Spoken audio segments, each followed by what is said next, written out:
अरे तो अखिलेश कटियार ये कैसा आशीर्वाद है भाई जो आपको मिल गया प्रभुराम का, लेकिन प्रभुराम नहीं चाह रहे हैं कि अखिलेश यादव और राहुल गांधी यहाँ पहुंचे। अरे अवधेश जी को मिल गया, अखिलेश जी को नहीं मिला। अवधेश जी को मिला ना। मतलब है पांडे साहब कि आप जो है फिर आप धर्म पे सवाल उठा रहे हो। मैं धर्म पे कहां सवाल उठा रहा हूं? इन्होंने ही कहा कि भगवान राम की मर्जी के बिना पता नहीं हिलता, ये तो मैं भी मान रहा हूं। धर्म पे सवाल उठना है, एक हिंदू होने के तौर पर मैं भी ये मान रहा हूं, लेकिन फिर उसी तर्क पर तो ये सवाल पूछा जाना चाहिए कि भगवान राम नहीं चाह रहे कि आपकी पार्टी के सबसे बड़े नेता पहुंचे अयोध्या। फिर इसको अखिलेश जी ने कहा, स्वयं कहा। आप एक कड़कड़ में राम है और दूसरी बात जब ये है, और अखिलेश जी तो अपने यहां इटावा में खुद एक बड़ा मंदिर का निर्माण करा रहे, उसका तो ढिंढोरा वो कहीं नहीं पीटते। तो आप लेकिन सच्चा हिंदू, कर्तव्यनिष्ठ हिंदू, इसके सबके सर्टिफिकेट तो भाजपा बांटती है। अच्छा ठीक है, अच्छा ठीक है। इमरान भाई जुड़ गए, आचार्य जी आ रहा हूं मैं। इमरान सोलंकी जुड़ गए, इमरान सोलंकी जो सवाल पूछा था। सर देखिए, हमें पहले ये बताना पड़ेगा क्या हिंदुस्तान हमारा संविधान से चलेगा या गीता कुरान से चलेगा? पहले आप ये समझिए। आप हिंदुत्व की बात कर रहे हैं, आज प्रधानमंत्री जी एक बार बोलने दीजिए, सुजाता बोलने दीजिए, काफी समय हो गया इमरान सोलंकी नहीं बोल पाए। सुनिए सुजाता जी, ये सवाल हमसे मत करिए। आपने बोला, मैंने आपने मुझे बोला, आप जब बोले मैंने कुछ नहीं बोला। वही संविधान मुझे इजाजत देता है अभिव्यक्ति की आजादी, अपने धर्म पे चलना। सुनिए, वही आप जिस संविधान की बात कर रहा हूं ना मैं, वही संविधान हमें इजाजत देता है अपने धर्म पे चलने की। वही संविधान इजाजत देता है अपने धर्म को मानने की। आर्टिकल 25, 26, 15, 16 आप पढ़ के आइए पहले। आप मैडम, आप थम्स अप है मैडम, सुनिए, आप पहले पढ़ कर आइए। आप मुसलमान देखते हैं सवाल याद है, आप मुसलमान देखते हैं सवाल आता है। वही संविधान हमें इजाजत देता है, और संविधान हिंदुस्तान के लिए है, ना हिंदू के, ना मुसलमान, सबके लिए संविधान है। ये संविधान से चलेगा, आपके हिंदुत्व से नहीं चलेगा। इसीलिए मैं आपसे पूछती हूँ, ये संविधान इसलिए बोल रहा हूँ, आप जहाँ मुसलमान देखते हैं संविधान बड़ा देखते हैं। आप सुनिए, देश संविधान, आप जो संविधान की हम बात कर रहे हैं, हम आर्टिकल 15, 16, 29 की बात कर रहे हैं। संविधान से चलने वाला देश हमारा। मैडम इनको चुप रहे, ऐसे बात नहीं कर सकते। अच्छा ठीक है, सुजाता पांडे आपने अपनी बात रखी। अब इमरान सोलंकी का जवाब सुनिए। वैसे भी सबसे आखिर में इनके पास गया, नेटवर्क की भी दिक्कत हो रही थी। इमरान सोलंकी, नहीं ठीक है, वो आपका सवाल आ गया।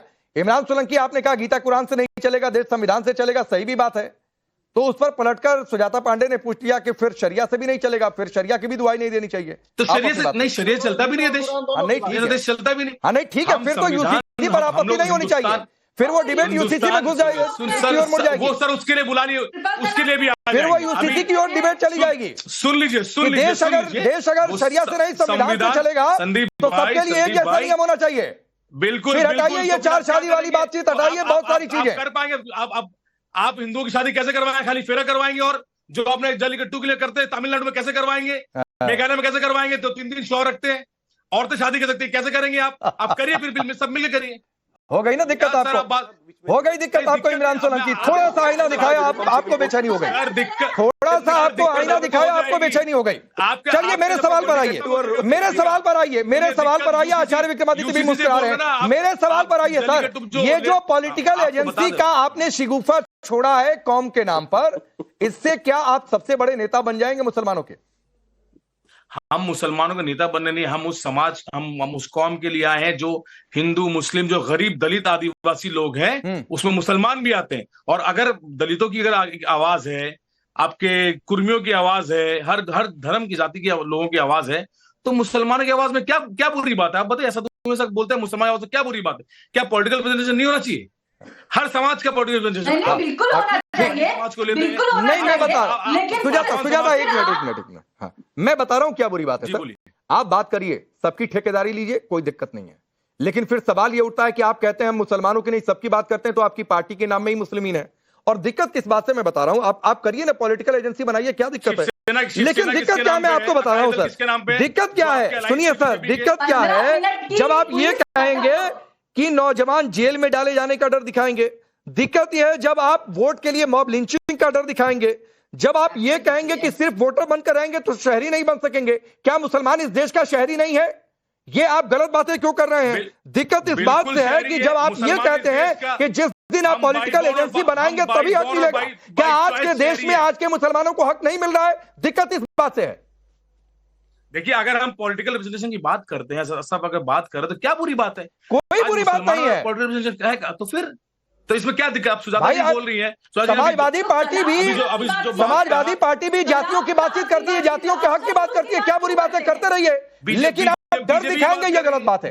अगर वो डर दिखाएंगे तो वो भी गलत बात होगी। हम नहीं, हमने ये कहा, असद साहब ने ये कहा कि भाई मुसलमान और ब्रिटिश होना चाहिए पॉलिटिकल, अपना नेता पैदा करो। अब जो मैंने कोट किया वो मॉब लिंचिंग का डर दिखाइए। आप ये कहिए जिस दिन आप अपनी ठेकेदारी बनाएंगे तभी शहरी कहलाएंगे। ये कौन सी बातचीत है? बांग्लादेश में मॉब लिंचिंग हो रही है, उसके बाद आप बांग्लादेश चले गए या हिंदुओं को? आप बांग्लादेश चले गए।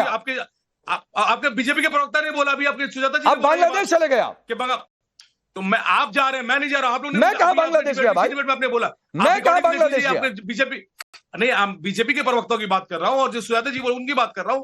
वो बांग्लादेश में जो मुसलमान हिंदुओं को मार उसके लिए बोले। अरे हम भी तकलीफ में, असद यूनिवर्सिटी मेरे पार्टी पर जो सदर है उन्होंने पहले कहा कि हम उसके खिलाफ है, जो हुआ हम उसके परिवार के साथ है। अरे बांग्लादेश की कहां चर्चा हो रही है? विजय शर्मा बांग्लादेश की कहां चर्चा हो रही है भाई? मैंने तो कहा कि भाई ये डर दिखाने के बाद मॉब लिंचिंग, जेल, शहरी तभी कहलाएंगे।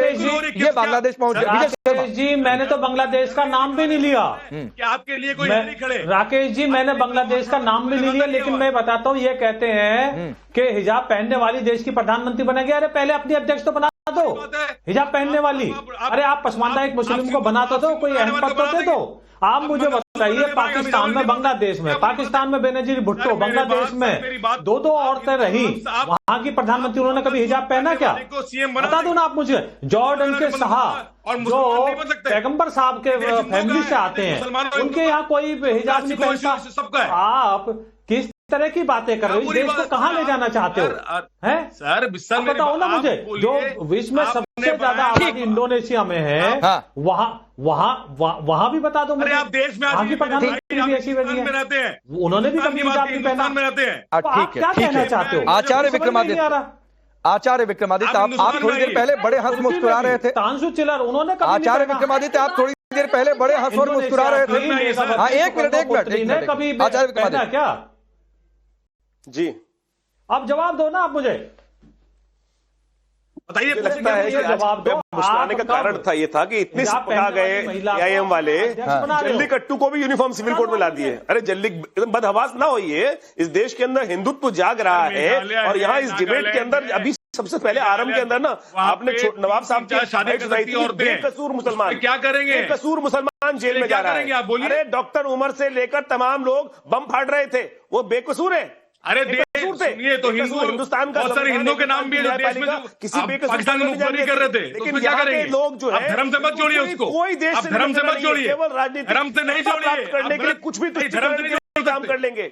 यहाँ बैठे हुए तमाम लोग जिस प्रकार का आपके ओबीसी बोल रहे थे भाई साहब, कि जब शुरू में बोल रहे थे कि बेकसूर मुसलमान जेल में जा रहा है, मुझे बता दीजिए डॉक्टर बेकसूर है? बिल्कुल जा रहा है। बेकसूर है जो देश को तोड़ने का काम कर रहा है, ठीक है, इसमें बम विस्फोट कर रहा है, बेकसूर कहां से हो गया? बेकसूर हो गए। ठीक है, नहीं, आचार्य विक्रमादित्य, वो बेकसूर किसके लिए हो सकता है? शायद इशारा उमर खालिद और शर्जील इमाम तक था, क्योंकि वो बेकसूर नजर आते हैं जो देश के टुकड़े टुकड़े करने की बात करे। और सुनिए इमरान सोलंकी, आपने ठीक कहा कि धर्म को बीच में मत लाइए, लेकिन धर्म को बीच में लाया किसने? जब आप धर्म के आधार पर जेल में डालने की बात करें, आप मॉब लिंचिंग का डर दिखाने की बात करें, आप कह रहे हैं कि तभी शहरी कहलाएंगे, शहरी कहलाने की परिभाषा आप धर्म के आधार पर तय कर दें, तो आप सोचिएगा कि धर्म को बीच में कौन लाए। वक्त